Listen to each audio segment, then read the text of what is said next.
Thing, the Philadelphia Flyers podcast. I'm your host, Collington. Joining me, as usual, Kevin Durso. Kevin, how you doing? Doing well. How are you? I'm doing good. If you're watching on our YouTube channel, we got a little bit of a different background for Kevin today, but we're making it work. It's been a couple weeks since we did a show. We've got a lot of big news that we want to talk about. We had to make sure to cram this one in before the Super Bowl in a couple hours. But in the meantime, make sure you're following us on social media at YWT Podcast. Hit the subscribe button on YouTube. Hit the like button over there. It helps us out. Find us everywhere you find your podcast, including sportstalkphilly.com. And we're at YWT Podcast on all the social media. Kevin is at Kevin_Durso everywhere except for Blue Sky, where it's just at Kevin Durso. So, hmm okay, diving right into it. As we sit here recording on Super Bowl Sunday, we are at the break of the Four Nations for the Flyers. There are a hmm couple of games left in the NHL, but the Flyers are done. Um, it's been a couple weeks since our last show. Yeah. So I don't know exactly where we want to start with it. There have been some ups, there have been some downs. This remains a bit of a streaky team. Uh, as we sit here at the break, they lost four out of their last five, but they did end on a win. Where are we at now, Kevin? Where they always have been. Right in the middle, baby. Um, I mean, one of the things I've laughed at over the last several days is that somehow or other, I've been telling you the same message for weeks, right? Like beyond, and I know it's been a few weeks since we did a show, so like go back further. We almost named an episode the line that I've dropped several times about. It starts with half the league, Athlete right? sucks. We all know it. Okay. Yeah, yeah. The part that I'm laughing at though is that somehow or other John Tortorella found a nicer way to say that than I did. Because the other day he said it's a 500 league, and that's much more accurate and just a nicer and a nicer way of saying it than just coming out and saying, well, half the teams in the league suck. So, you And, know, and there's been some of that sentiment for a while, just kind of regarding the 3-point system and uh, the overtime loss point and all that stuff. It kind of tends to gum up the standings, and a bunch of teams sure. end up like, for example, as we said here, the Flyers are 26th in league standings. They are actually slightly below 500. They're 0.482 as far as their points percentage right now. But the team below them, the Anaheim Ducks, are 500. They're 24, 24, and 6. So as far as hockey's concerned, they're a 500 team, and that's It, what we're talking about. And they're it's pretty close to picking top 5 in the draft.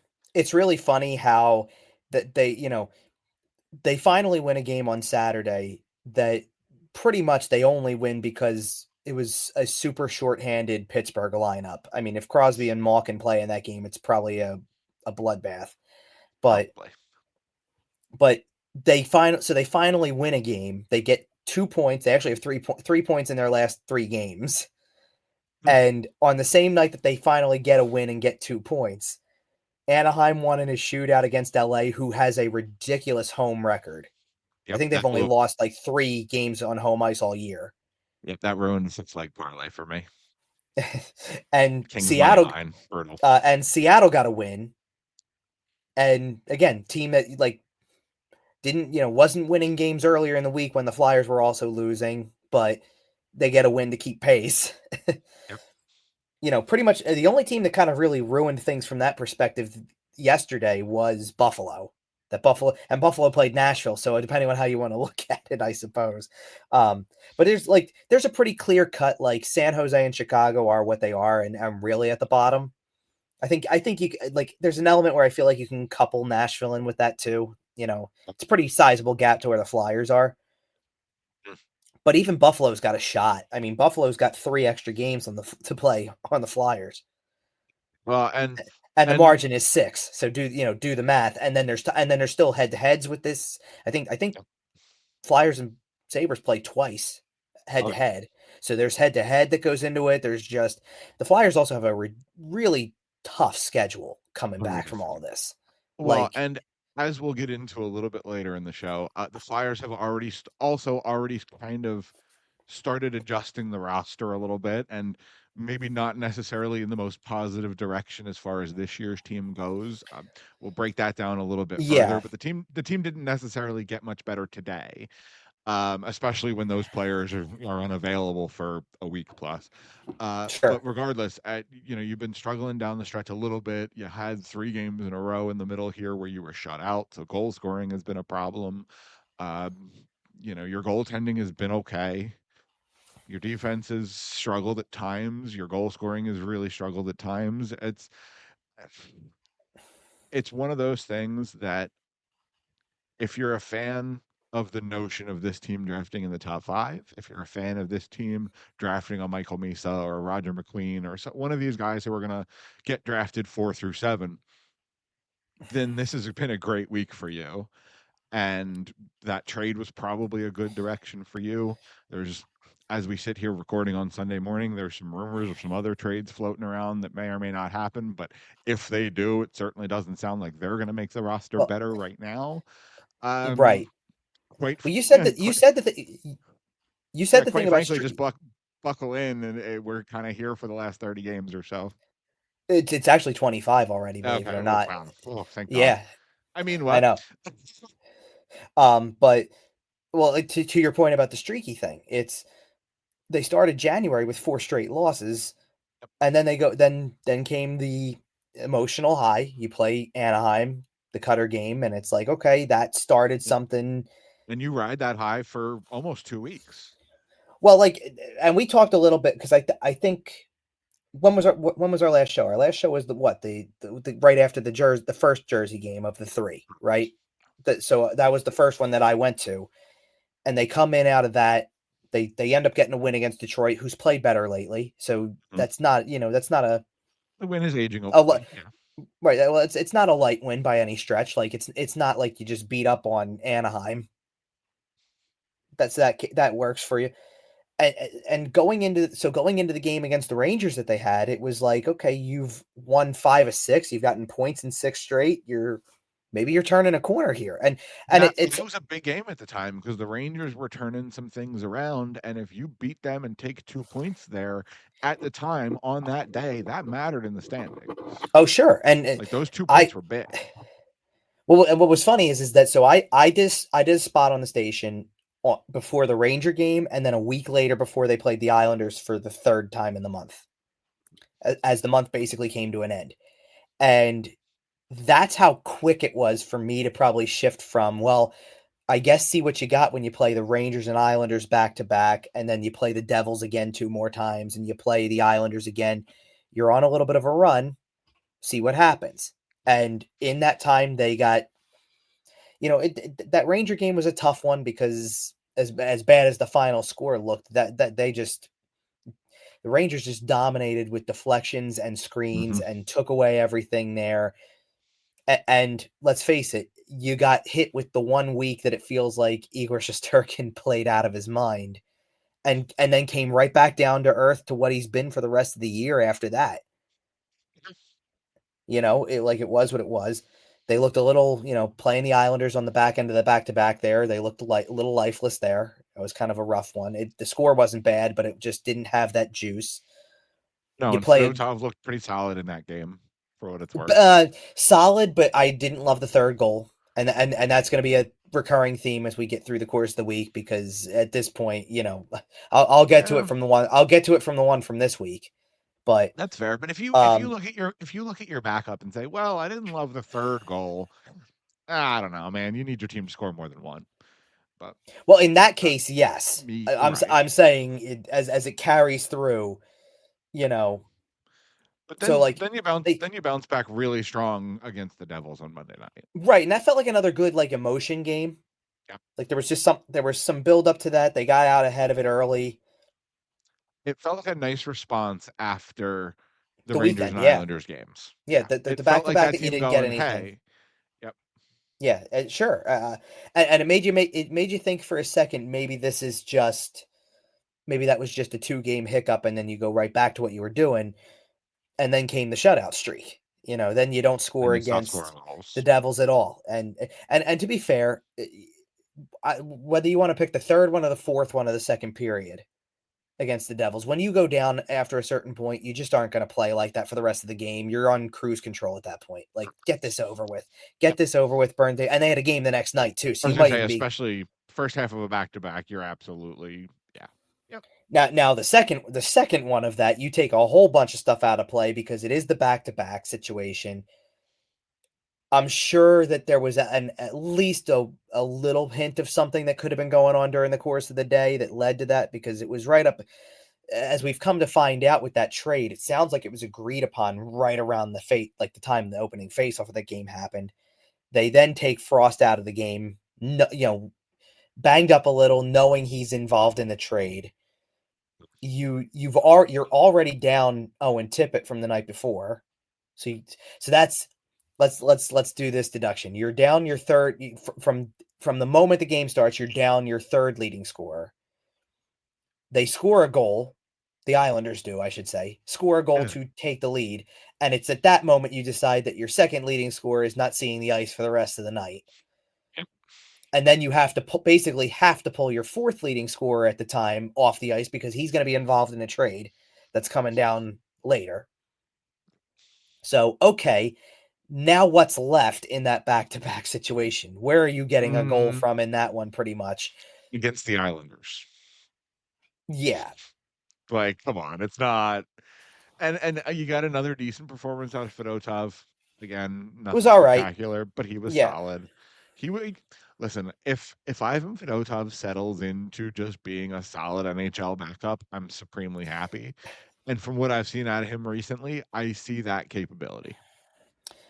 maybe from those two games. The Washington game, I Small sample disagree with you. size, yes, fair enough. Um, So, as you alluded to, if we're just kind of time-wise breaking things down, let's talk about that trade after the Islanders game, Okay. because obviously we've heard since then that it kind of started in the morning and then it kind of got agreed to right around puck drop. Also, just a shout out to you, Kevin. I'm sure you've probably listened to most of it, but listeners too, go out and listen to Danny Briere press availabilities. He did Jeff Merrick's podcast on the sheet. He's done a bunch of different podcasty kind of long form-ish interviews. Mm-hmm. And him talking about how that day unfolded is really fascinating.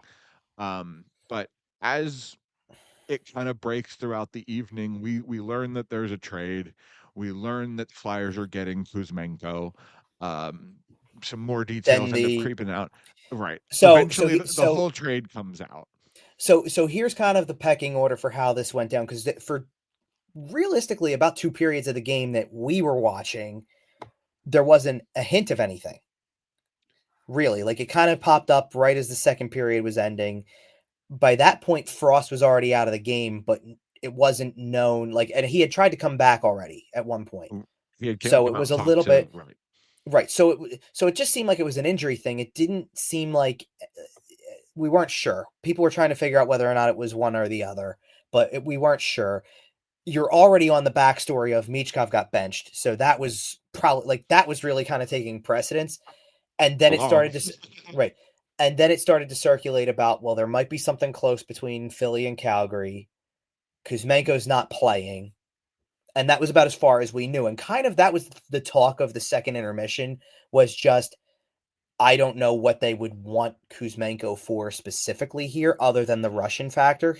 Like, I'm not really like there was a lot of not really sure what the fit's going to be kind of material, because for a John Tortorella coached team, he's not the type of player that you would get to say be part of the group going forward for the long haul. He's not a defensive minded guy, and so if that's the centerpiece of the deal, how exactly does this make sense to a degree from their perspective? Until you get it, like, and sure, as we get into the cap situation of it, that's obviously where it makes a lot of sense. Um, but then it starts to kind of filter through. Like, then we know Frost isn't coming back. They do kind of. I don't think anything was released that ever said it was not injury related or injury related. I think it was just he's not going to return. Torts did say post game that it was due to he was banged up, and that was before everything was officially confirmed. So it wasn't Ooh, that one wasn't as rock solid. What I think we actually knew is that if anything was going down between the two teams, Kuzmenko was already held out of the lineup, and then after the first period of the game that Calgary was playing, that's when Pelletier was pulled from the game. Well, So it was very maybe within 10 minutes of him being pulled from the game that people were saying, yes, he's in it too. and as it's come out in some of those Danny Briere availabilities, he's talked about the fact that um, Morgan Frost left the game because he was kind of banged up. I think one of the reasons he didn't come back in is because he was involved in this trade. Sure. Um, but that made everybody a little bit spooked, a little bit gun shy, and that was what Morgan Frost getting a little dinged up was what prompted Get them Peltier out to of there. ask Calgary to remove Pelletier from the lineup. So it's just interesting to hear how that all Yeah, unfolded. kind of a joint agreement there and things like that. And it was, And good business, just good well, business. let's be clear. As soon as there was a rumor out that something might go down, you didn't see anybody of importance in the management box for the rest of the night. Like it doesn't mean they're not in the room, by the way. There's a gap between where you can see them and where you can't. They were Oh, hard at work absolutely. at that point. And that was it. And so you could tell there was activity going on, that there was something was going on. So I'm sure at that point that's when Danny gets on the phone and sits there and says, I'm yeah, get the other guy out. We'll keep him out. I mean, that being said, Farabee played right through the end. He did, yeah. I mean, Just down blocking. to Well, Danny talked about the fact that he's out there blocking shots. He's out there and he was he's out there up for the there. final shift of the game. And Danny said he's up in the box cringing every time he's blocking a shot, going, "Ooh, ooh, Well, because please don't get hurt." you can't ask a John Tortorella team to not do that. You know what I mean? Well, So right, of course. is he going to block So shots? Yes. right. So eventually, it kind of all trickles out, and the final trade ends up being Calgary receives Morgan Frost and Joel Farabee. The Mm-hmm. Philadelphia Flyers receive Andrei Kuzmenko, Jakob Pelletier, a second round pick from this year. That's Calgary's pick, right? I believe so. I believe it's Calgary's pick this year, and then a seventh round pick in 2028. Um, Yeah, I will so double check that. I will double check that for you just to confirm, but I believe it is. right. So you alluded to a little bit earlier, but the break it all down here a little bit. I'll do it here. Mm-hmm. Jacob Pelletier, or I'm sorry, Andrei Kuzmenko is making $5 million or $5.5 million. 5.5, yeah. Yep. But he is up at the end of the season. Right. Joel Farabee is making $5 million and has 2 more years Well, after this left. I thought it was 3. I think he's in year 3 of oh no, it is 3 after this. I'm sorry. 3 more years Right. at $5 million per. So those are that's why those pieces were exchanged. So I was going to Um, say the key phrase that you didn't say when you just broke that all down was no salary retention. The correct. fact that you didn't have to do that and you got 3 years off the books for a guy making $5 million, like you just brought up within the last little bit about we're going to keep an eye on things over there as there always are. There's rumors around the same guys you always hear, right? Absolutely. We've Now, heard rumors about let's be honest. We've heard rumors about Scott Lawton for 3 years. you want to go more Straight up. specific? You want to go Probably more? longer than that. I was gonna say you want to go more specific. We've heard Scott Scott Lawton to Lawton in Toronto. Toronto in the same sentence for 5 years. Yep. Like, Forever. stop. They But love that being Brendan said, Shanahan has to love him. And it makes but sense. that being said, like if you decide to, if they get to the point where they move on, and even Lawton's contract doesn't really warrant this, it's still only $3 million as a cap hit. But but Rasmus Ristolainen's the other name that's going to be out there a lot, right? Hmm. Now that's another contract that's north of $5 million that has some term left on it, right? One more year after this? 2. I think it's 2. I'm double checking that for you too. It's 2 after this year, so that's why it's kind of significant. If they move off of, let's just assume that. Well, I don't want to say let's assume they don't keep Kuzmenko. It's that if they do, it's not anywhere close to the contract that it is now because it hasn't. Not Let's unless he face goes it. absolutely bananas these last 25 games. And even then, I probably mean, not. the guy takes a shift and he gets an assist right away though. Uh, So like, I you know. know, stranger things. And But who's he been joined at the hip with since he got here? well, not on that Oh, shift, but if by the end of the game he was. I'm not talking about on the ice. Oh well, sure, but well, no. By the end of it, they were on the ice together too. I know. And I That's don't what I'm think saying. that's By an the end of the accident. game, it was no, sure, certainly not. I'd be more curious to what I'd be more curious about is to see where they decide to ultimately, once they get him available anyway, where they slip Pelletier in there. I would almost reverse it. I think I would just, assuming they need Rodrigo Abels to go back to center for the time being, because they're short centers all over the place at this point. Pelletier is not a center, right? No, he's a winger, but I would Okay, imagine that you would move Abels back to center. probably.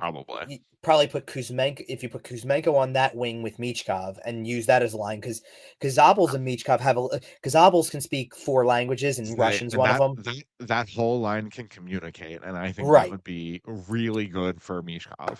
So maybe you give Pelletier a shot with Lawton Konechny. Okay, I love that. I love that, especially with Because chipping you're not out. Like, because you're not touching the Cates line. They're not going to do nope. that. Why would you? That's been your best line. Although that's where some of that shifting went to, because later on it was Cates was centering Konechny and I guess Kuzmenko, and they switched it around. They had Lawton up with Forrester Brink for a little bit. And as I mentioned a little bit earlier, it did take some time for Kuzmenko and Pelletier to get into the country. Kuzmenko ended up getting his paperwork in time to play against the Pittsburgh Penguins on Saturday night. The Pelletier paperwork, as far as we heard as of yesterday, was still being sorted out. It's not expected to be a long-term problem. It's just a paperwork thing. He should be good to go after Four Nations. Right, because someone was talking about like there's this general conversation, but like kind of why does it have to not why does it have to be this way, but like what really could be like the holdup in something like this? And to my understanding, part of it has to do with it's one thing for them to play for a team in Canada, and then you've got to process paperwork for now you're playing for a team that's in the US, and that goes into game checks, that goes into, everything with the cap and the salary and all stuff like that. Like Kuzmenko probably plays Thursday if they can make it in time, It's is what I'm yeah. guessing. If their The issue plane there wasn't was there, delayed in Toronto due to right? some The issue weather. there was some weather issues and there was icing going on, and they couldn't get out of Toronto. They showed up in the after the first period. That was when they got there on Thursday. So they were there. They watched the second period of the game that the Flyers played against Washington. They watched the rest of it, and then the next day they got to practice to really get familiar with everybody. But they watched and they were there, and I'm pretty sure, Pelletier was talking with Danny Briere for pretty much the entire period. Kuzmenko was with Jonesy the entire period. It was like Well, I'm pretty sure they didn't stop until the period was over, and then they finally got to go downstairs, I guess. But absolutely. And both guys seem like great guys. And just real quick on a personal note about Frost and Farabee out of town. mm-hmm, If you've been listening to the show for a while, you know that I love me some Joel Farabee. I have since mm-hmm. his rookie year. He has been one of my favorite players. I have been following his career very closely. He is a player that I'm invested in, and it is a disappointment. Um, it's one of those situations where it's unfortunate that he wasn't part of the solution. I'm not upset that they traded him because I think it was good for the long term franchise, right? Like if I'm talking about the logo, I think it was a Right. good deal, right? I think it was, quite frankly, I think it was a move that Flyers fans were hungry for because you've proven that you're willing to trade guys like that, right? Guys in their mid 20s who have under undershot their expectations a little bit, still have a lot of talent, need a little bit of a change of scenery. Regimes in the past for this team would double down and commit to those players and lock them in forever. And I'm grateful that Danny Briere has shown the willingness to move off of them if they're not part of the long term success solution. Where I give Danny Briere credit for doing this is strictly a timing thing, Mm-hmm. because you did not have to do this until maybe right up until the deadline if that's what you really wanted to do. And I think it says a lot to, because they can say everything that they want to say after the fact, right? That it doesn't necessarily take them out of play for making a run. Torts is going to sit there and say, I want to see if we can make a run. I get it, and I get what the standings were telling you, even right up against that game, right? You're not as good of a team now as you were a week ago. I And agree.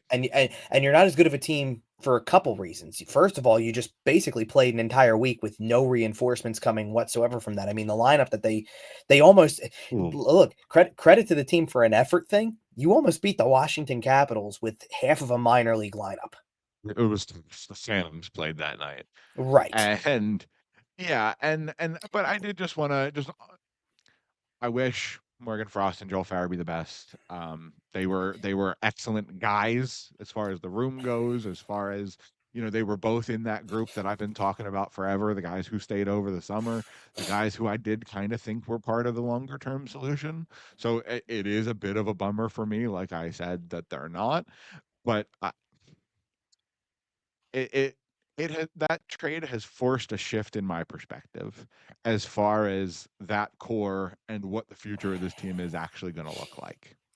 So and that's why for me, like I give Briere credit for doing it when he did it, because you're making a cognitive decision on, I know what the standings say, but we're not going to be part of that. There's too many teams in front of us to make that up. Even if the points total isn't that big, everybody's in the same situation, and some of them are going to wait longer to make that decision. Some of them are going to think they're closer. They've done other things like this already. If you're, you know, I'm gonna go look at the standings and pick one of them that's probably a little closer. But like, say, I don't know. Say you're the Islanders. You've been in the playoffs fairly recently. Are you selling that quickly? And look, and I know there's other reports out about what they're going to potentially do that are already being brought into question. But you get my point. There's some wild stuff going on there. Or what if you're Pittsburgh, and even if you've missed the playoffs like you did last year, are you going to do the thing that nobody expects you to do, that you probably don't want to do? Are you going to break up the core? That's but those are There's some decisions. huge questions. Yeah. But those are decisions that teams like that hold on to until the very last minute. And the Flyers could have done the same thing. They could have held on to, maybe, if Frost and Farabee go on a hot streak, they get it. They make us better. They get us closer to the playoffs, and we're going to try to go for the play. And no, they pulled back on that. Well, and in fact, they got Joel Farabee. They struck while the iron was hot with him, right? He got scratched. Since he got scratched, he looked a lot Had a better. little hot streak. Was on a solid little run where he looked like he was making his money again. And they said, "All right, great, get him out of here," before he could slump back Well, and down. that's And I'm that's not why saying he for would me, have, but like I give Briere credit for that part of it. and he There's could have got more. up there. He could have No, got up there and said trades are hard. well, I'll go back to that in a second. You will. Well, because so here's no, because here's the thing. So I'll give Briere even more credit if some of the rumors that are out there, if you find a way to keep going with this thing, and it's not tearing the whole thing down, but it's coming pretty close. I mean, if You're specifically, taking like, out 10 pole pieces. well, specifically, because there's an element to me where I know the Lawton rumors are pretty hot right now. There's an element to me where I'm not sure if they go there, just because the room's already shaken.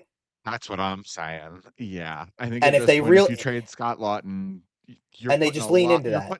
you're putting a lot of faith in. Okay, and again, this is my outside perspective, not being in the locker room literally at all. At that point, I think you're putting a lot of your locker room culture on your captain, Sean Couturier, who's a little bit older than a lot of this team and a little bit quieter than a lot of this team. Travis Because Konechny is probably your vocal leader. I Then think you there's go a to little like bit. York Sanheim, like you go to your Sanheim defensemen, was going to be the some of next guy those I was going to guys. say, and Sanheim would be probably like, I don't think Sanheim's necessarily like, I'm sure it comes across this way maybe from the outside, like you're talking about. I don't think he's as quiet a guy as you think he might be. Okay. He's Okay. probably, like, in fairness, if you moved Lawton and there's a letter available, he's probably the guy who gets the letter. I agree. Although, quite frankly, underratedly, I think Cam York is a pretty good leader. I mean, short of giving it to somebody else who you would categorize in the same territory as a Lawton type, like, there's a world where I see Garnet Hathaway in that territory, because Okay. people are going to look to him that like that, right? I agree. And I think And this year he has been a leader. When he plays and that's physically, the team follows that lead. and I don't want to do that. I don't want to do this either, where we're like essentially trying to like almost speaking it into existence that there's a guy who's Right, not right. there anymore.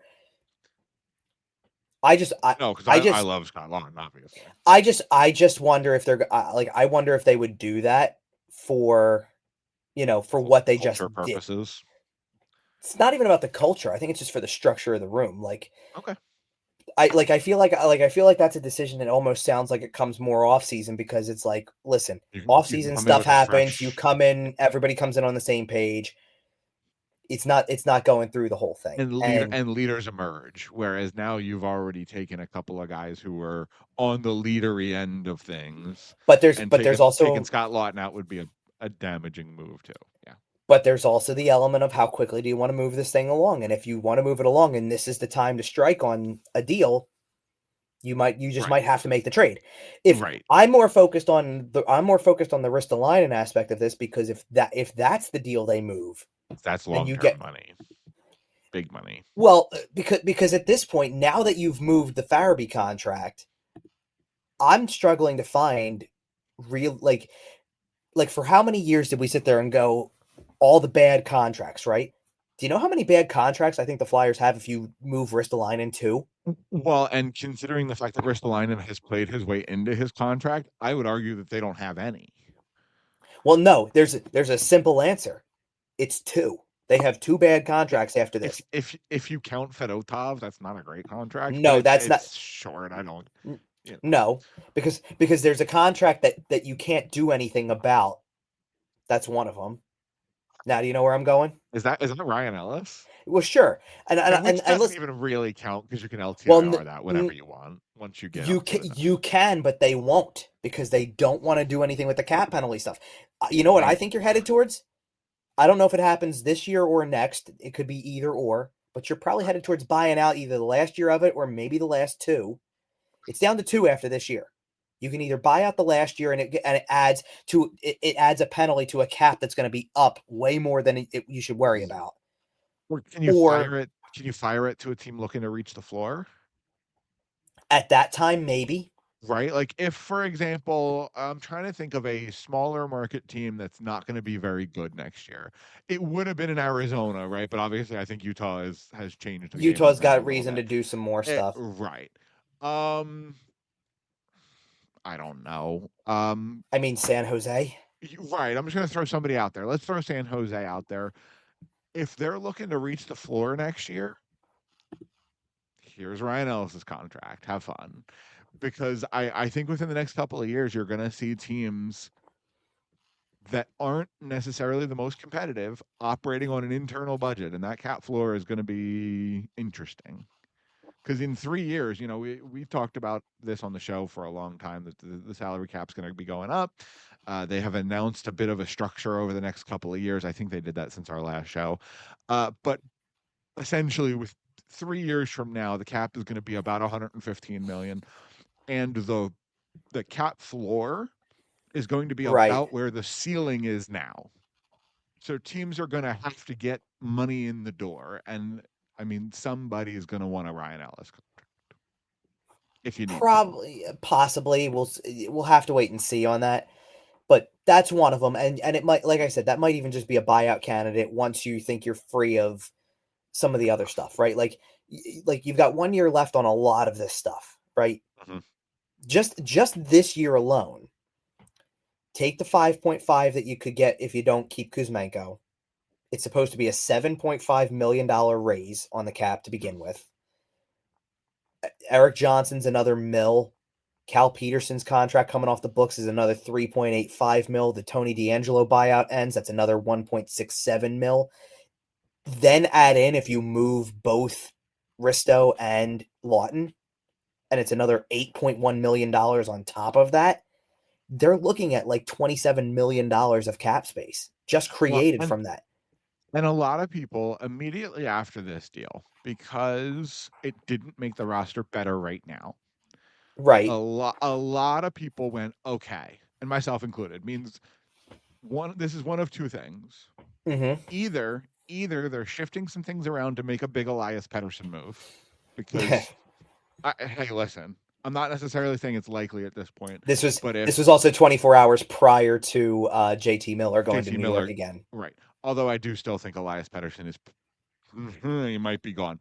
Um, but regardless, right? So we're looking at one of two things. We're looking at either, oh my God, they're clearing space to get Elias Pettersson. Holy Right. smokes. Or, and Danny Briere ended up mentioning this in his availability within the next several days here, that this is for future cap space. And obviously you look at the Kuzmenko Farabee numbers and, Farabee clears all that space moving forward by getting rid of him. Right. He had the one availability the day or 2 days after the trade happened where he did mention the cap flexibility. But then went on TV on NBC Sports Philly before the Colorado game on the day after the media availability that he had with all the regulars of the beats and all that stuff, and actually maybe mentioned a little bit more specifically what the cap flexibility was for, which was the future center. Exactly. And Elias Pettersson's a future center. I'm just saying. He is, but I think what people really took from that was, okay, if you're looking for cap flexibility and you're not necessarily because one of the things that I think has been consistent is that it doesn't mean they're looking to move assets that they've gotten either to go get a Pettersson in a trade. You know what I I mean? agree. So then you start talking, are you going to offer sheet somebody? Is there a free agent that you can just go into the UFA market for potentially? Like, Right. is Well, that where and it comes from? And I think the offer sheet thing is probably the more realistic possibility because I don't think you want a guy who's 28. I think you want a guy absolutely. who's 23, 24. Maybe, Who's 18. well, 18's the draft though. That's a Well, different that's what I'm story. saying. Which no, but think about that. You don't move any assets. You could offer sheet somebody, and you could also What play with the idea that you could use your own first on a top 5 pick for a center. absolutely. And if okay, let's say you end up somewhere in that 4 to 7 range. Those players I was talking about earlier, the Roger McQueens, the Michael Misas, those centers that are there, there's a Everybody bunch of them. everybody other than Hakens, yeah. Right. Unless you win the lottery. Unless you spike the lottery, which is obviously an idea. Um, so you add him.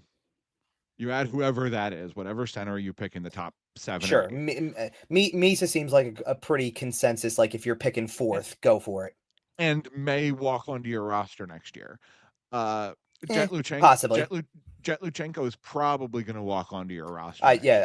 I'd still say penciled in, but you're not wrong. Like definitely into I camp. He's all eyes on him in camp. Absolutely. I think Denver Barkey's going to take a deep run into camp. I think he's probably going to end up with the Phantoms, but I think he's Correct. going to make you look at it.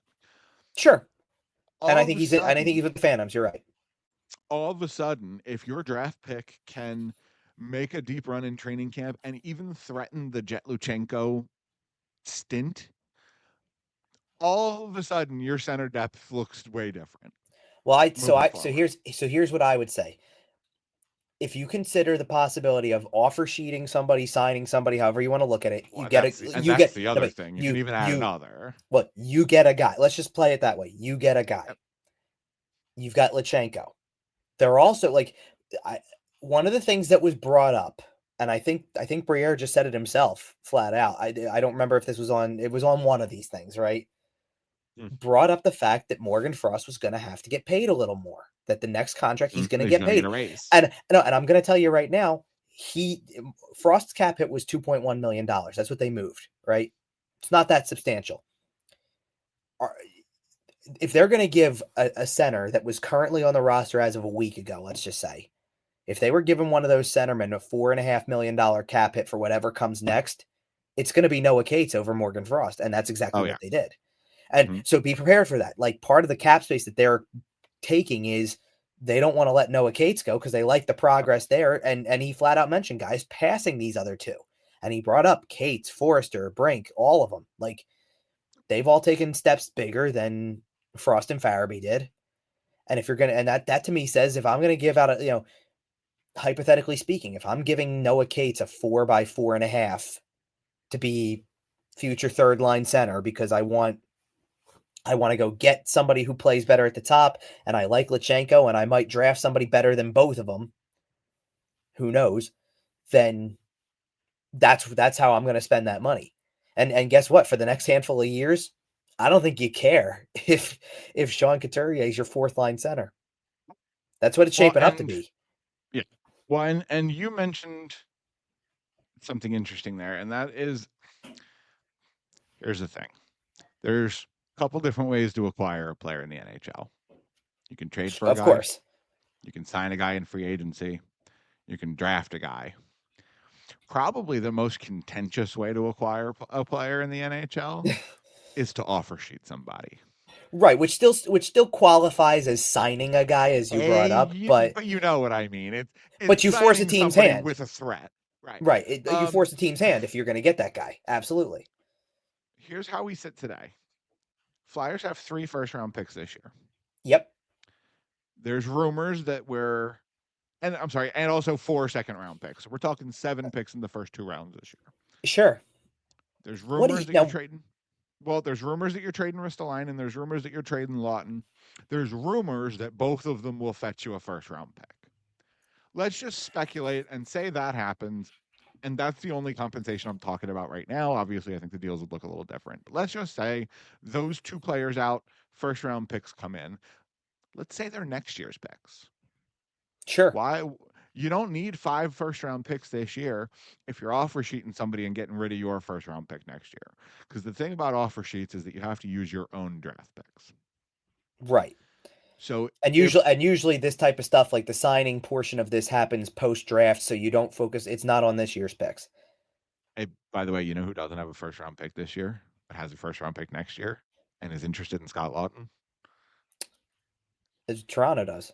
That would be the Toronto Maple Leafs. Okay. No, the Anyway, reason the reason why I paused, by the way, is because Winnipeg's been another team mentioned in the same sentence, by the way, and that's I fair. think they do have a first this year. I know. But Just throwing it regardless, out there. But yeah, still, okay, percentage wise, what's the percentage that they make 7 picks in the first 2 rounds this year? almost zero, frankly, because Exactly. I think the likelihood that they either combine some picks and trade up or do some shuffling back into next year to future proof themselves a little bit if they are planning on offer sheeting. I don't think they make 7 selections in the first 2 rounds this Yeah, year. right. Well, exactly. It's not happening. They're not making to me, they're not making in a draft that everybody's already worried about whether or not after 15 it's even that deep. Right. Right. It's a little bit of a thinner And draft. Next year is rumored to be much deeper. now, well, and look, I hate conversations like that because to me, also, there's always look. 2017 wasn't that good either, but there's players that were found in it because Of you take course. the right guy and develop in the right way. Like, I don't think that if they with 4 second round picks, I don't think that that should mean, oh well, you're just going to strike out 4 times because it's not that deep of a draft. It shouldn't be Of that way. course. You should be able to make 2 to 3 picks in the second round and feel like you can get one guy, at least one, who turns into something. Right, who ends Doesn't up mean in he's a your star. middle sets? Right. Does he Right. end up Doesn't in mean your he has to middle be a star. six? Is he your It's fifth possible. defenseman? Is he your backup goalie? Like you can find some Something. quality options, right? Right. Um, or like I said, you can trade one. Oh, this team's got somebody they really like. Okay, cool. Give me your second round pick next year. Okay, great. So now when I sign that offer sheet that includes first and a second as compensation, I have backup. Right. I think there might be a little bit of that going on Danny Briere, even if he doesn't end up being able to successfully offer sheet anybody. I'd be surprised if he wasn't at least thinking about it. Well, I mean, the funny thing about this time of year, or just in general too, is Danny Briere always has this look about him every time we see him around this time of That year. that That's man is like up to something. that exactly because he's just usually so happy go lucky about everything. Like he's just the nicest guy in general. And it's like deep down, you know that there's also stuff that's being worked on that he's trying to navigate a deal or whatever. So who knows? I mean, and this whole thing is weird, by the way. Like this whole situation now that they go on break for 2 weeks, but there's no roster freeze, so you can do whatever you want to. Yep. There's no telling what could happen by the time this break is over. Listen, I said last summer when Matvey Mishkov came over, we ended up having to take a bit of a break. Our first show back from that break, I said that now that Matvey Mishkov is on the Philadelphia Flyers roster, it's time to go. It's time to hit the gas pedal. It's time to start. Danny had his little training wheels year where he kind of got himself figured out. He got himself comfortable. Now Right. it's time to GM and now it's time to go. And we've seen his first real moves. right? The Frost and Farabee trade. Well, and This I think that there was, because one of the things I brought up, or that I remember mentioning to a degree, is that his very first trade was the one with LA, the Provorov deal with all that stuff, and it was very creative to get a third team involved and to do all of this other bits and pieces thing. get the first round pick and right. This is probably, it's not exactly the same thing, but there's an element to this that you sit there and you go, okay, there's something deeper to, like, you're thinking ahead here. And it has and sure, There's a with plan. the cap flexibility, with the idea that you could trade two more players, that you brought some, like, even down to, like, there was an element of it where I go, okay, so there's a second round pick involved, which there were picks involved in that LA deal. Mm-hmm. There's a 23-year-old who comes back. That doesn't feel that far removed from, hey, by the way, at that time you got a 21-year-old defenseman. Right. That was I guess we'll see, who, by the way, did debut this year in the NHL. So, like, he's amounted to a little something. I don't know if he's a long-term piece, but he's amounted to something. And by that, of course, you're referring to Helga Grans. Yeah, correct. Yep. And I get, you took back a contract that you're going to wait and see on, that can come off the books very soon. Not quite as soon as Peterson, but you get the point. Yep. And, I don't think there was near, like, the one thing they didn't get from the LA trade and the Provorov deal was immediate cap flexibility. It was going to be more long term. What they did with it after that, different story. I got to eat the money on Cal Peterson, but I know it's going to come off the books eventually. I'm going to see what happens with the prospect, for one, who does eventually make it. Got picks all over the place. One of those picks hasn't even been used yet, because Columbus was part of this whole thing, and you still have their second round pick that they sent you from that trade that's finally going to get used this year. The bummer that this is their best year, and that pick's going to end up in the 40s. But yeah, but see, I keep coming back. But if you couple that with the other deals that they've made, like, it is pretty funny that it also is pretty funny that the immediate week after the deal was made, they all went on, like, losing streaks. Mm-hmm. You get Calgary second, and they've lost 4 or 5 since the trade. You get you have the Columbus pick. Columbus is in a playoff spot one day. The next, they fall back to, like, 17th in the league standings. You're holding Anaheim's pick because of a trade you made well after getting that pick. That's probably going to be top 10 of the round. That'll be good. That'll be a solid so pick. it's like I keep coming back to the possibility that you have all 7 of these picks in the top 50. It's very distinctly possible if the right things happen. Yeah, and honestly, if you have 7 picks in the top 50, I don't know how many of those. Well, guess what? You get shuffled forward to next year, for example. Well, and guess what? Not that the number goes much higher than this anyway, but you'd take 7 of the top 60 if you have that kind of abundance. Like, well, they're almost guaranteed to have 7 of the top 60. But that's what I know. That's why I said it doesn't go much higher than that anyway. Right.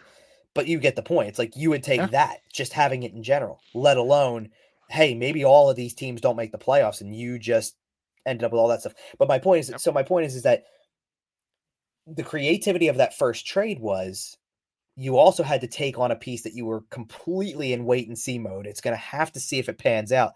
And then you actually flipped it into a first round pick. You already got a first in that deal initially, and you flipped another piece into another first. Both of which, right? No, one of them was Oliver Bonk, but the other one is to be determined. It's gotten traded a couple of times, yeah. I understand people being upset, annoyed, frustrated with some of the moves Danny Briere has made because you liked Morgan Frost, because you liked Joel Farabee. I get all of that. But as I sit here right now, from an asset management, like, team standpoint, I think Danny Briere has done a fantastic job with the job he inherited. This is the other thing I want to give Briere credit for too, though, because it couldn't have been more than 2 weeks prior. It was actually less than, I think it was 10 days, that he finally had his mid-season availability, and I called it flat out, basically a giant word salad of, well, you got to work with both sides, and we got to make sure it's right for the team, and I'm trying to get better. And it sounded very much like trades are hard. Yeah. And then sure enough, 10 days later, he actually makes a deal and jumps into this thing and And makes a makes a deal that real deal. it makes a real deal for the future. Right. Yeah, but It seems like we we didn't it's trade a making a second round decision. pick for right. It was a real roster altering. Like, okay, I mentioned a lot of a GM's first year and a half is kind of undoing what the previous regime did to the best of your ability. Right. To me, in a lot of ways, this was Danny Briere's first step forward. This is him putting his mark on the history of the Philadelphia Flyers Well, in the because first real way. because they don't have a choice. There's also an aspect of it to me that's also that a lot of this is, and maybe not necessarily like I can't go back 2 years. Like people are going to do that with Lawton and Ristolainen.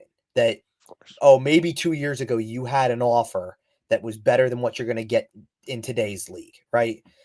Like you know which conversation I'm talking about too. Mm-hmm. That it comes back to the, oh, did they have a first and a second on the table for Lawton at one point in time and turn it down because he's just a good guy in the room or something? Like Insane. we we don't know how real that was anyway, but you get the point. And maybe now you don't get something like that. Maybe now the best you do is pull another second, right? Right. But there's an element of better late than never to doing the things in a rebuild that you're kind of supposed to do.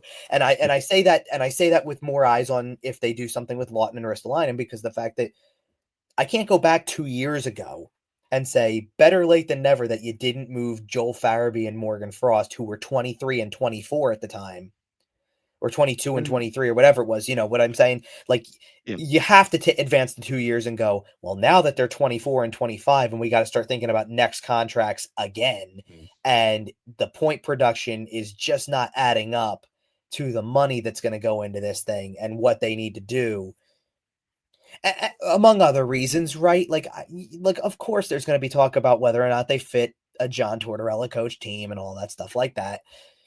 But I do think there's validity in what Briere talks about with, well, Frost was going to have to get paid, and basically in again in nicer terms. But what do you translate that to? Frost was going to have to get paid, and I wasn't willing to pay him that. well, and why would you be willing to pay him that when John Tortorella is not going to play him like that? Right? You know what I mean? Like, let's be real. Like the coach doesn't like the player for Yeah. whatever reason, for whatever reason. But Well, just as we because, right? Because that's totally, how it goes. They make up. they just We've don't seen vibe. this. Right.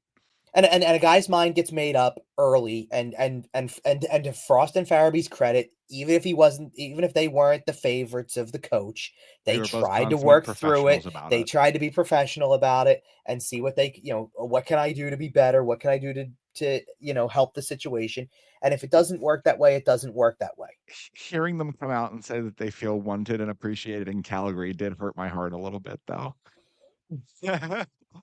um. Yeah, but there's Okay. always there's it's two sides again though. There's always the I know. I possibility that the know. other, that I mean, let's this way, Kuzmenko looks happy as hell to be out of the situation he was in too. Yeah, and let's okay. We haven't really talked about the actual pieces coming back. We've talked about what it means for the roster. We've talked about the guys who left, Well, Kuzmenko and Pelletier. we've talked. Um, I think we talked a little bit about Kuzmenko because like the money right. thing comes into play. Like it's Well, a contract that you don't have to look much further than you don't look beyond this year on. and it's really funny because when this trade went down, my wife asked me, she's like, how is he making $5.5 million? Because like I told her like kind of the recent stats, and I just showed her the elite prospects page of what he did that first year in Vancouver, and she went, "Oh, Yeah, you right." put So it. Sure, he was it 39 goals, exactly. and You have a 39 goal season. and he's willing to take only 5.5. Okay, great. This sounds awesome. And then it turns out that I don't know what the issue is. Maybe there are some motivation problems. Maybe there's a bit of a, the league got a book on him. Maybe like I don't know what the situation is, but Well, he I'm has struggled. He has struggled to replicate that success. He did get shot out a little of a cannon a little bit when he went to Calgary via trade. I think it was like 14 goals in 29 games. So he kind of picked that scoring pace back up. He did get shot out of a cannon, like I said. and then his first full season in Calgary this year, it kind of dropped back off, and it's one of those interesting cases. I would need to see his first half of that season numbers versus his second half of the season numbers to really further the point I was going to make about it. But it Okay, feels like the shit are you talking in about Vancouver. like his any In deeper numbers Vancouver, or just his counting stats? no, just Oh, normal. oh, oh, the full year in Vancouver. Okay, okay, The first one, yes, okay. that rookie Because season yeah, with that second year it was 13. It was 21 points in 43 games, and it's not good enough. right. But I'm saying in that Yep. first year because there's a pretty clear cut that first year. You know, I forget how many games it would have been 44, 45, I guess, before a coaching change was made. And so to me, the Okay. thing in Vancouver was the style that Rick Tocchet wants to play did not work with him. Mm, And you made the coaching change. You went from Boudreaux to Tocchet. And I think that it started there, but he was having a good enough year that you couldn't take him out. And then the next year, things were different. Everything's new because it's the first full year under Tocchet, and then he was he just moved. wasn't a scheme fit for them. Well, and no, and then he was moved. And then Yep. in Calgary, I think everything in Calgary was there were too many guys who were probably in front of him at the time. You know, you're talking about a team that just at that point in time was not too far removed from the deal with, okay, so Matthew Tkachuk goes to Florida, Huberdeau comes back, Weegar comes out, and Weegar's not even a forward. I get that, but it's like you start shuffling everything because it's like, and now that we have Huberdeau, we're going to go do this and we're going to go do that. Like that's how Yeah, Blake Coleman comes on board. Blake Coleman's probably higher in the lineup than Kuzmenko is. Brad Treliving really left that Calgary team in shambles a little bit. At Yeah, it least wasn't great, right? scrambling a bit. Yeah. But either way, we got a good deal out of it, right? The Flyers do also pick up a second round pick in the trade. Obviously, the second isn't a whole lot. Danny Briere mentioned it as a shot, basically. A lottery Right. pick, right?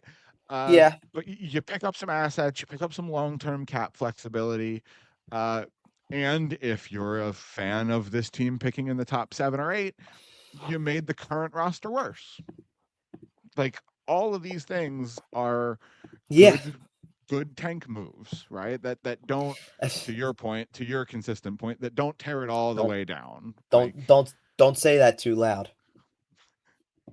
what do you mean? Don't use that word. What's that? That the T word. The T Oh, the word trade that word? the T word that Torts loves. What did I say? You said I can't tank. remember. Oh, the tank. Oh, yeah, yeah, yeah. Oh, they're tanking. They're tanking. And Well, okay, I don't think they are though. Is the thing. I don't think they're deliberately doing it. Like they're not out there deliberately trying to lose a game, but their roster isn't great. That's all. well, They're doing exactly. it. They're doing it the exact organic way that they should. They're doing it the way that we have always talked about. The players are trying their hardest. The coach is trying his hardest. The general manager Sometimes has to, well, typically. when you don't Typically. when you Honestly, don't from a have to admit professional, when you don't have to that's fair. admit a week later that yeah, after this guy got pulled because he was going to be traded, and all that stuff, I probably should have played one of the better players on the roster in the third period because but no, I benched him because I benched him. But he admitted it and showed some growth. And listen, I I'm not appreciate saying, that. right. I'm not saying John Tortorella is a perfect person. I'm not saying John Tortorella is a perfect head coach. But I think pretty much every night he goes out there and tries his best to put together a winning roster. Um, Right. the GM has to take toys away. And you took toys away, right? You took Farabee and Frost off the roster, and you gave back 2 players that aren't quite as good right now. Obviously, Pelletier is still kind of a developing up and coming player, and See, blah blah and blah. I find him to be the most intriguing part of the deal to a degree. Like, yes, you get the I agree. flexibility, and I understand the flexibility is important for what you decide to do in the future, and that's all well and good. If you want Pelletier me is to the take it, piece. yeah, if you wanted me to take a tangible piece from this deal that you're going to get to see now or soon, unfortunately now, apparently 2 weeks later, but I don't it know. is what it is. But you get 25 games of a 23-year-old who's an RFA that you get to see what he's got. And by all accounts, but like I'm going to tell you right now, and I don't know, this is probably a better question a question that should be meant for Danny Briere down the line. But I wonder if Briere sees a little bit of himself as a player in Pelletier, who's all of 5'9" and is apparently described as a guy who goes to all of those areas and is physical. See, And is he 5'9"? Because Elite Prospects has him listed at 5'11". Now they might no, be lying. the one I got said 5'9". Okay. Everything But I got he said weighs 5'9". he weighs 180 pounds and he's from Quebec. So I assume Danny Briere sees a little bit of himself. Well, is he going to let him wear 48 or? Well, he's already got a number, so he's not that. I, He's I'm 20. I'm He's joking. I 22. know. Yeah, I can change next year. He can show up to camp with 48 on. But overall, By the way, you saw Morgan Frost shed that number really quickly, right? what's he supposed to do? Well, He was wearing he it. could have kept He it. was, yeah, but he I'm only saying he he got only to a new started wearing location. it for Danny Briere, the guy who traded him. No, So he couldn't wear his junior number either. Let's be clear about that. okay, okay. His junior number was 16. You kind of can't use that one here. No, No kidding. that one's No out of kidding. bounds. Right. But regardless, I think you did a decent job here of moving out some pieces that weren't going to be on your roster long term. You got some okay future pieces back. You got some long term cap flexibility. Like I said, I think this is a really nice, tidy piece of business out of Danny Briere. Yeah. Well, Overall, it's a start. yeah. It's a place to get this thing started where there's more that can be done. Well, so just flipping to our other tab here real quick, do you think anything else is going to be done in the season here? The tab references the trade deadline. If you're not watching on our YouTube channel, check us out at YWT Podcast. Subscribe over there, hit the like button. But the tab references the trade deadline. We've mentioned Ristolainen, we've mentioned Lawton. What do you think the chances one or both of those guys is moved by the March 7th deadline? I think that the chances are probably higher on Ristolainen than Lawton because I think that Okay. I don't think again, you're going to like players like that. If they have value to somebody else, then you're going to like what they bring to you currently. Of course. Of course. It's, I think the possibility, I think there's a clear cut, just based on the way you just made the move that you did. There's a clear cut message on a guy who's making $5 million for multiple years after this season. And you kind of know now with Michkov and with maybe a little bit more than that, honestly, with Michkov, with the possibility that Lachenko's a full timer next year, if they want to go that direction with some of the other things. I mean, if you really want to fast track with what you still need, then you need cap space. So whatever contracts you can free up. Like and it goes back to, this kind of goes back to, like I was trying to tell, like I was saying, to me, there's only, if they move the Ristolainen contract and don't retain on that either, then to Which I, me, I don't think they can. I don't think you retain on that deal if at all possible. no, what you try to do is, if you do that, you end up asking for something, or you take something back that you just have for the rest of the year, that makes the money work until you get to the off season, and then that's that, and balance it out. But to me, they don't have another, like, I understand they have contracts that are rich, but I don't think they have what could be categorized as truly bad contracts, except for really two. The Ellis deal is one, because Ellis is just not playing. Is So the that's other one just, Couturier? yes. Just given what you're getting out of him, right, Because at this point. with all And due it's not his respect, fault. no. It's not his Well, fault. no, the injuries have just taken their toll, and with all due respect, like, he's not a great he wasn't a great skater to begin with, and now he's even worse. That's the timing on those injuries. I'm not going to say that the timing on the deal was bad. The timing on the injuries was bad Well, sure, because the because timing on the deal was what it was. Let's be real. Everybody reacted when that deal was made. It was, well, there's your number one center. He's pretty well fresh off of Selke, and he's your he's captain gonna forever. and He's going to be your captain. probably, We knew at the time. Yeah. by the way, you just gave him a contract for less than $8 million per year in a time when it wasn't moving anywhere. And it was like, well, that's great. And And well, and then if now we were sitting at, if Sean Couturier is not injured and he is Selke winning 75-point Sean Couturier like he was consistently before those injuries. We're sitting here going, in 3 years, the cap's going to be 115 million and he's making 8. And Well, we are laughing all the then way. well, yeah, you know what else Yep. you're doing at that point? Then if he was still playing at that level, then you're putting Travis Konechny on one side and you're putting Mm-hmm. Michkov on the other side and saying, "Have at it, boys." Yep. And hopefully But he you doesn't. come out of you come out of this decade with at least one ring, frankly. But but he's not that player, and Nope. because he's not that player, the contract then becomes what it becomes. You know what I mean? But I don't see it, especially with because you sent it to me right away, and I had seen it already by the time you'd sent it. But Mm. the progression of what it could go up next year, what it could go up 2 years from now, what it could go up 3 years from now, the possibility, and And those there's a are scenario considered where low end projections. right, I was gonna say there's a scenario where we're just scratching the surface with those totals. Mhm. I Yeah, don't think it's go it I don't could be closer to 120 by the end of the well, 3 years. I don't think it's going up any more or less than what they've projected for the first year of that. Like I think the 7.5 is pretty solidified. I've heard rumors that it might trickle up towards 97 as opposed to the 95 and a half. Okay, but that's not But anything as no, substantial as going from fair. 113 at the end of this to 120, Yeah, let's but just say. I think if the first number comes in higher, I think that sets the stage for the other two numbers to be I think it's like to a me, I think bigger it's already jump. high.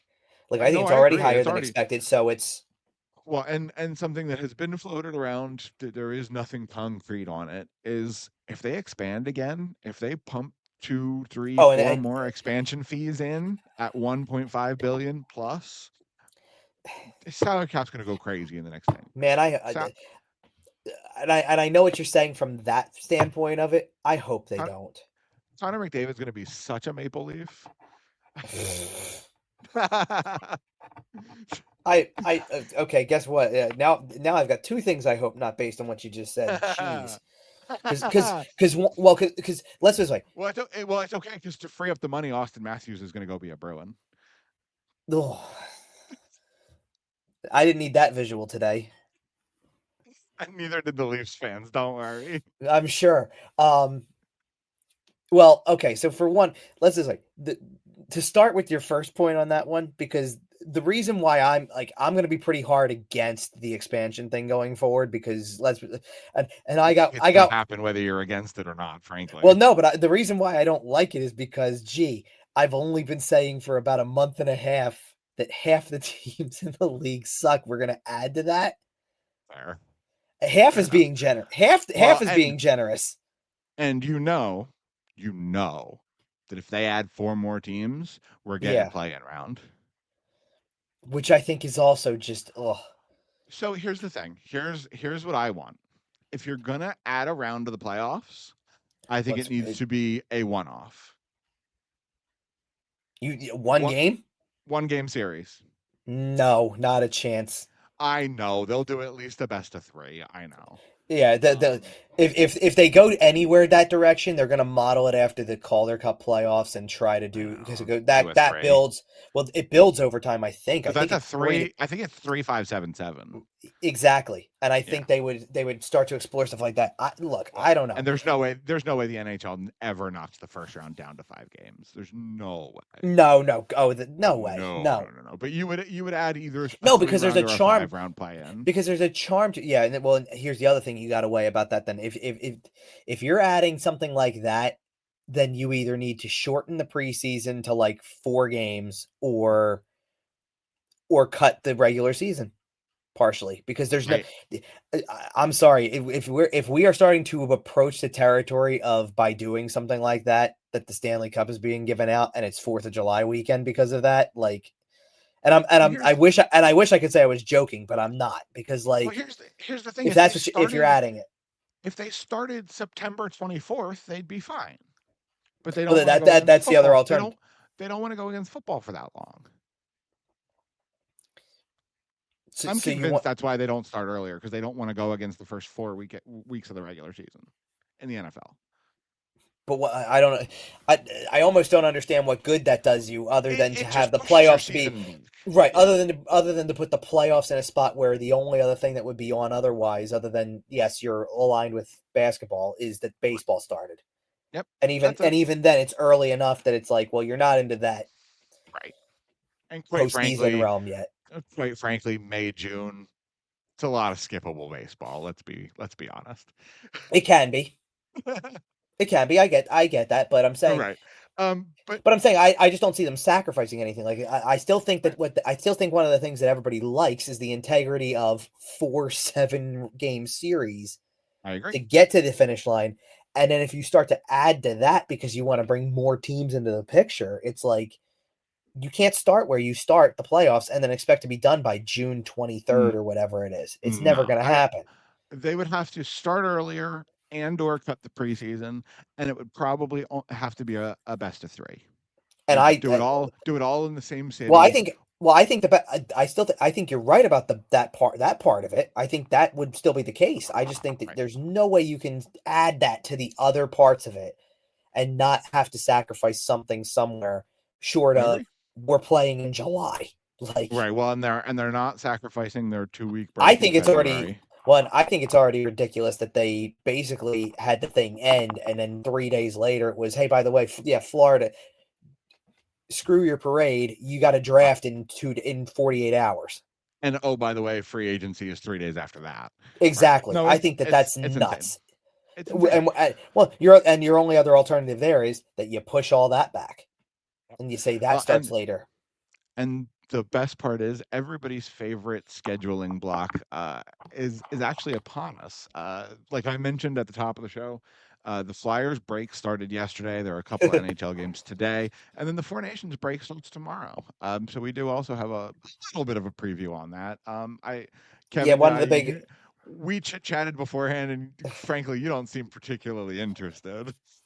No, like, am I interested in watching? Yes. Am I gonna like sit there and do something for every single game? No. I mean, Fair enough. there's now there's 3 Flyers participating. If we're really Yep. being honest with ourselves, With like now, Rasmus, and as mentioned earlier, we're recording this on Super Bowl Sunday. As we record, it was broken, I believe, last night that Rasmus Ristolainen will not be participating. no, so it was Um, official. It was official yeah. today. Oh, okay, It okay. was it was that he didn't. He was supposed to be a game time decision for Saturday's game. Did not play, obviously, and that's obviously sparked the possibility that could he be replaced if he's not able to. Obviously, he's not able to, or at least at the beginning. So there's no sense because it's an interesting tournament because everybody gets to play over the course of it's four it's was it 3 games each over 4 days is what it is or something like that It's a round robin. So you play the other three teams, and then the two best teams will go to a gold medal game. So you can play right three because or it's four games. well so it's no it's right because it's one game. There's only one game on Wednesday, one game on Thursday. Everybody plays Saturday, everybody plays Monday, and then that determines the 2 teams that are going to play Gold for the medal. championship on the Thursday, Thursday, I think. Yeah. and then the whole thing's over. Yep. And part of the gap, by the way, I believe is what is it's Wednesday, Thursday, Saturday is in Montreal, and then it shifts, and the last part of the round robin and the championship is in Boston, I In believe is what it is. Boston, something like that. Yeah. Yeah, and as we were talking about beforehand, listen, frankly, Team Finland has gotten a little bit decimated as far as injuries go. Yeah, I mean that really started with the Heiskanen thing. Yeah, it's kind of unfortunate because I think there are only like 9 Finnish defensemen in the league. They got 6 of them, 2 got hurt. Like, it's wild. There's only one defenseman in the league who has played games and is not getting an invite. And I can't remember who it is. It might be Henry Jokiharju, or maybe he just got No, invited. I don't. he got at He it got already. I invited. thought Okay. they're down to Regardless, like there's I'm gonna yeah. pull the thing up for who's replacing Ristolainen because Okay. the number of NHL games the guy has played is Ugh. like crazy. Yeah. So So in a tournament, and while you're looking that up, in a tournament where the rosters are as stacked as this, that's probably enough to take Team Finland out of it. Frankly, um, it's gonna hurt. it's Right. It's kind of a three-horse race. I think Team USA is probably the best overall team. Canada has some goaltending issues, but a ton of talent up front. Uh, Sweden has maybe some goaltending questions of their own, but a ton of talent as well. It's a Depends. I three-horse think I think race. I think Yeah. Sweden's goaltending with Gustafsson is going to be okay because I don't think Gustafsson's had any problems. Olmark obviously had some injury stuff. Ericsson's had some history, has had some injury stuff. So like it's Well, it's also a four-game tournament, or a three three or to a four. four-game tournament. So teams may be a little quick to pull some triggers on your goalies just because there's not a whole lot of room for Well, error. I gotta gather that that Gustafsson's probably getting a bulk of what matters there. I don't know. Quite Would they frankly, do? out of every goalie in the tournament, Gustafson probably has the longest leash. Well, I also don't know. Would they give each guy one game, or do you lean So heavier I think into? I think Gustafson's your starter. If he Well, yeah, I know. looks if he looks good, you run him. If he doesn't look good, you try somebody else. I think it's as simple as that. But regardless, I think it's kind of a three-horse race. I think it's going to end up being a U.S. Sweden final. But I think U.S. Canada might be the best game of the tournament in the round robin. Obviously, I there's a lot of socio-political stuff going on that we're not going to dive too much into. There's anthem booing on both sides. There's a lot going on. There's going to be a lot of heat in that game. It's in Montreal. They're going to hand out 20,000 flags. It's on a Saturday night. Like it's going to be fiery. It's going to be a lot of fun. That is the game. I'm going to try to check out the whole tournament, of course, but that is the game that is absolutely appointment television for me. the U.S. Canada one, yeah. Hmm. I got you there. Usually it always is, but yeah, that's probably the one. That one's heated, So yeah, and so the especially because for defense, a lot the of these defenseman, guys, this is the first international tournament since the World Cup, best on yes. best. So like, Well, and as everybody has hinted to as well, like it's a precursor for the next time it's the a Olympics roll around. That like it's an audition, absolutely. right, you're Next trying to year, yes. it's a year away. Like that's it. Well, Like right, this but because is it's going to the be the first audition. one in a long time that they've had the NHL participation, it's like That's what I'm So saying. And a lot of times your audition is like the world championships, but most of these players are on playoff teams and don't get to the play the world the championships. defenseman who is Yeah. taking Ristolainen's place has played 18 NHL games this year. Oh no. What's the name? Of the defenseman, Yeah, yeah, yeah. Thought you were gonna Nicholas mention it. Paulo, I think is how Oh, you okay, say his okay. name. Is that who it is? I haven't even I didn't heard of mean to. this guy. I, I didn't mean to put you on the spot with a Finnish name. No, I did. No, I did see that. Ville Heinola is the only one who hasn't or who has That's played NHL games who isn't on the or wasn't man. named to it. I forgot Imagine about getting passed up. Imagine getting passed up for a guy with I had 18 forgotten games. about because now Risto's the third one who's dropped apparently with Hmm. injury. I forgot about Hakanpää. Yeah, That's the other one who's out. crazy. But yeah, this I think the tournament's going to be fun. It seems like, from what I've heard, it seems like the players are pretty bought in. Matthew Tkachuk is fired up. Connor McDavid's fired up. Sidney Crosby's going to try to play, potentially going to try to play through some injury to play in this tournament. It like, and the thing about the internationals is that if you can get the players to buy in, it's going to be a good tournament, Sure, of course, and it's right? They've talked about, we've heard from a couple of different guys like, hey, this isn't an all-star game. Like we're going out here with our country on our chest. Like this is real. This matters to us. And mhm.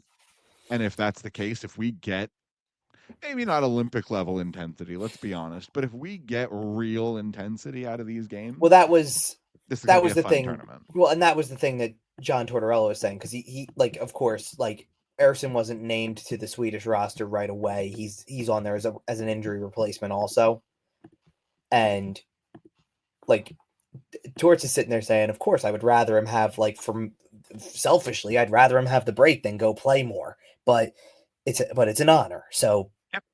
go do it. Of course, not going And to stand in the way of that. yep, he is indeed taking that break.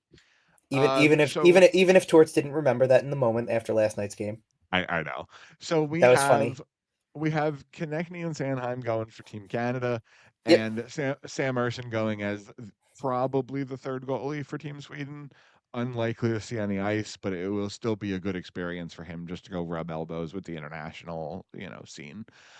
But yeah, Sanheim and Konechny are both real roster members on Canada. They're expected to play. Travis Konechny might end up in their top six, depending on how their lines shake out. He's a real member of that team, and I think it's going to be fun to watch. There are no Flyers games for the next couple weeks, and while I'm here, I did also want to mention that we are probably skipping next week's show as well. We've Mm-hmm. mentioned the fact that this Four Nations tournament it's a nice little break opportunity. We both have a lot going on. Mm-hmm. Obviously, the Super Bowl later today, so we might be partying for 2 weeks straight. Um, and It is a little bit of a unique kind of situation this time around, yeah, because I was thinking back to the other two times that they've been to a Super Bowl when and I've gone down both times previously. I was at a game the night before, um, or day before, depending on what the situation. I think actually they were both of the other ones were afternoon games, ironically.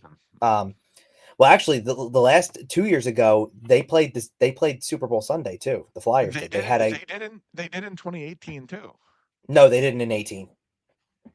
That was the Saturday before they did, but not on the Sunday, because the Sunday they try to knock out every sport knocks out all the games Oh, well okay. before the kickoff. Yeah, and I thought they played the Washington Capitals midday. Nope, not I that could I day. okay, maybe I'm wrong. Okay. Um No, because believe me, I went back and looked, because one of the things I was okay. actually curious about was is that so when they won the Super Bowl all those years ago, I was trying to figure out whether or not, and to be honest, I don't even know if I was going down to every game at the time, but when was the next home game afterwards? Because obviously, like, no sooner did I show up last night and people start to get into the building, and it was already going. I mean, Right. you're an hour and a half from puck drop, and people are already with the chants, and they played it up. Obviously, like just about everything break and play wise was dealing with that a little bit, you know. So of course, and it was and it was already, it's like the pregame of it all, right? Like it's like being there is it's like being at an indoor tailgate, that people are down there and having a ball with it and having and just going with that, because that's where their heads are at more than anything. And I remember it being the same way leading up to both games before, but I was trying to remember, like, when they lost 2 years ago in the Super Bowl, the Flyers then went on a long road trip anyway. So they Oh, wouldn't have been home for a while. Like they were 2 weeks or whatever. I think by the time they came home, it was 12 days after the Super Bowl had been played. oh, okay. When the Eagles won the Super Bowl all those years ago, though, they were home like the Thursday after, and I think the parade was like the day or two before that. Jesus. So no, so in this case, you get this big, massive 2 week break of not. They don't even Almost 2 play, weeks. Right. you know. So like, there's almost a slight element of that, if there's a high after all this, that it It's almost not does give you fade. that it almost comes down that, like, by that point anyway, because it's going to be so long afterwards that there won't even be anything now, because like perfect example, right? To go to the Super Bowl like they are. The Flyers played the day after that game. So what happens? Oh, there's players here. Cooper DeJean's riding the Zamboni in between periods. The place is going crazy as soon as they realize, oh, Hilarious. look who's up there. Yeah, This is fun, hilarious. you know. And so it like that's vibes incredibly high, because you just watched it the day before. Absolutely. There's a huge gap this time around, and it's not even as short term as like, oh well, we'll see you next Thursday or something. No, like Right. We'll this be is home Saturday. Right. right. Well, we'll see you in 2 weeks. Yeah, 11 days from now or whatever it is. Right. Yeah, by that point, it's like by that point that's full off season mode for the NFL. All right. Obviously, most people are going to listen to this show after the Super Bowl, but I still want a prediction from you, Kevin. What do you got for me? I'm not doing scores with you. Oh, come on. No, I'm not Listen, doing scores, but I'll tell you the thing that I've had in my head for several days that I think is what it comes down to. okay. I think we're sitting there holding our breath over a kick at the end. 31-17 birds. Wow. I mean, I would appreciate if that's the way it goes, but I I think it will be a better football game if it is the one score sweating out a kick game that you describe. I I think don't see it. I think they're lining up a 37-yarder to win the game with 3 seconds left. That's just me. I think this feels like Tampa going for their third straight cup, where they're just kind of out of gas and they just come a little bit short in that third series. I just don't. Who knows? All right, that is a good place to put it. We will be doing our next. We will be doing our next show probably in 2 weeks, unless there are some pretty big trades. We may be back with a show in the meantime, but we will Mhm. probably be back in 2 weeks. We'll be kind of back into the swing of things. We'll have a Flyers game to talk about. It's an Edmonton Oilers game. We're not going to preview it. It's in 2 weeks, and we'll be back for the Do you need last to? little bit of. Hey, it's Connor McDavid, Leon It's Connor Draisaitl. McDavid. Thanks. They're going to win. That's Okay. yes. So that'll do it for us here today. Make sure you're following us on social media. We're at YWT Podcast. Kevin is at Kevin_Durso everywhere except for Blue Sky, where it's just at Kevin Durso. Find us everywhere you find your podcast, including sportstalkphilly.com. Like I mentioned a couple times throughout the show, make sure you're subscribing to that YouTube channel. Hit the like button over there. Share it with your friends. It really helps us out. We're trying to get it spread the word. So until then, 2 weeks. Go Birds. We'll see you.